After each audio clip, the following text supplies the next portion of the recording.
На 26 февруари се навршуваат 22 години од трагичната авионска несреќа во Ротимље, во која животот го загуби поранишниот председател на државата Борис Трајковски, заедно со членови на неговиот кабинет и екипажот на авионот. Годишнината е одбележана во Скопје, во родната струмица на Трајковски во Ротимље. Во несреќата загинаа Димка Илкова Бушковиќ, Христо Блажевски и Анита Кришан Лозановска од кабинетот на председателот. Миле Крстевски од Министерството за надворешни работи, Борис Велинов и Јаце Божиновски, членови на обезбедувањето, како и пилотите Марко Марковски и Бранко Ивановски. Владиниот авион Кингер, со кој патуваше Трајковски, се урна кај селото Хусковиќи во близина на Мостар, на пат за меѓународна конференција за инвестирање во Босна и Херцеговина. Првичната истрага посочи дека причината за несреќата биле грешки на екипажот при приоѓање на аеродромот во услови на густа магла и сложена метеоролошка состојба. Додека новата истрага во 2013-та, предводена од Омер Кулик, ја потврди комбинацијата на човечки и системски пропусти како клучни причини. Борис Трајковски е роден во Струмица на 25 јуни 1956-та. Дипломирал на правниот факултет во Скопје со специјализација во деловно право и право на работни односи. Пред да стане председател, бил заменик министер за надворешни работи, председател на Комисијата за надворешно-политички односи на ВМРО-ДПМН и член на повеќе меѓународни организации за мир и решавање на конфликти.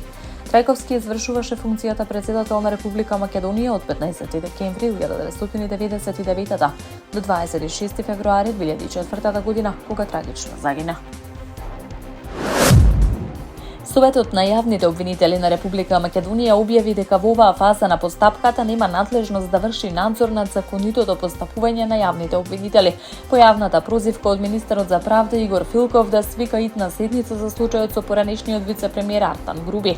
Во соопштенијето од Советот се наведува дека согласно член 28 од Законот за јавното обвинителство, надзор над јавните обвинители врши повисокото јавно обвинителство, а не Советот.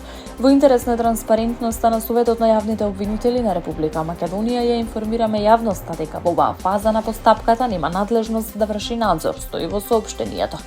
Министерот Филков претходно ги повика Судскиот совет и Советот на јавните обвинители да утврдат одговорност за одлуката за куќен притвор на Груби, побарајќи конкретни појаснувања од јавниот обвинител Коцев, раководителот на обвинителството Фидоски и судијата на претходна постапка при Основниот кривичен суд Скопје Марин Станевски. Артан Груби, кој се сомничи за криминал од 8 милиони евра преку нарачка на ВЛТ апарати во државната лотарија, беше уапсен по 14 месеци бегство на граничниот премин Блаце. По апсењето му беше изречена мерка 30-дневен куќен притвор со 24-часовен надзор по одлука на судија на претходна постапка при Основниот кривичен суд Скопје. Председателката на државата Гордана Силјановска-Давкова утре ќе биде домаќин на председателот на Албанија Бајрам Бегај, кој ќе присуствува во официјална посета на земјава, соопшти кабинетот на председателката. Бегај ќе биде пречекан со највисоки државни воени почести во кабинетот на председателката, пошто ќе следи тетатет средба и пленарен состанок на двете делегации. Во рамки на посетата председателот Бегај ќе положи венец на гробот на Гоце Делчев во црквата Свети Спас во Скопје. Пред официјалната програма Бегај уствари средби со градоначалникот на Чај Ризет Меджити, кој го пречека со свечен прием во духот на зацврстување на билатералната соработка. По средбата албанскиот председател и придружната делегација ќе ја посетат џамијата Мустава Паша и Стариот базар, каде ќе положат цвеќе и на споменикот на националниот херој Герт Кастри од Скендербек. Настанот ќе биде проследен со изведба на националната химна и културно-уметничка програма од државниот ансамбл. Здравствената состојба на министерот за внатрешни работи на Србија и лидер на Социјалистичката партија на Србија Ивица Дачиќ, кој беше хоспитализиран поради пневмонија, утрово е стабилна, но се уште сериозна, изјави Спасоје Попевиќ, помошник директор на клиниката за пулмологија при Клиничкиот центар на Србија. Тој се уште е во сериозна здравствена состојба, борбата продолжува. На механичка вентилација и во овој момент успеавме да ја стабилизираме неговата состојба. Прерано е да се предвиди нешто. Во овој момент ситуацијата е постабилна отколку што беше вчера, изјави Попевиќ.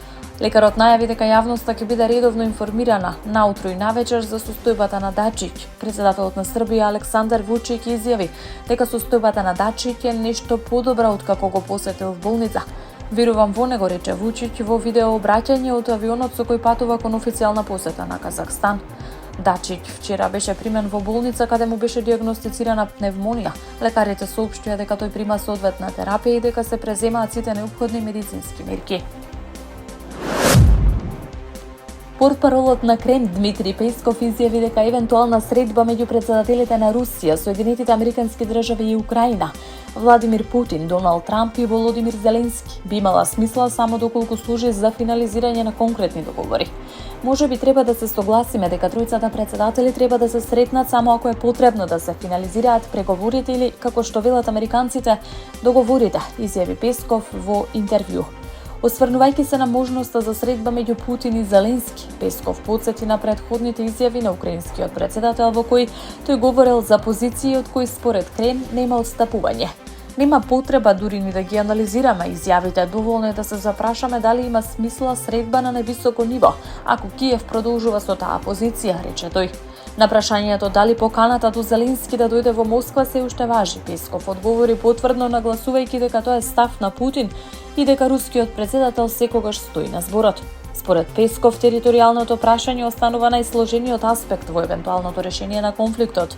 Тој истакна дека на каква било средба на највисоко ниво мора да и претходи педантна професионална работа, особено кога станува збор за чувствителни прашања, како што се границите и безбедносните гаранции.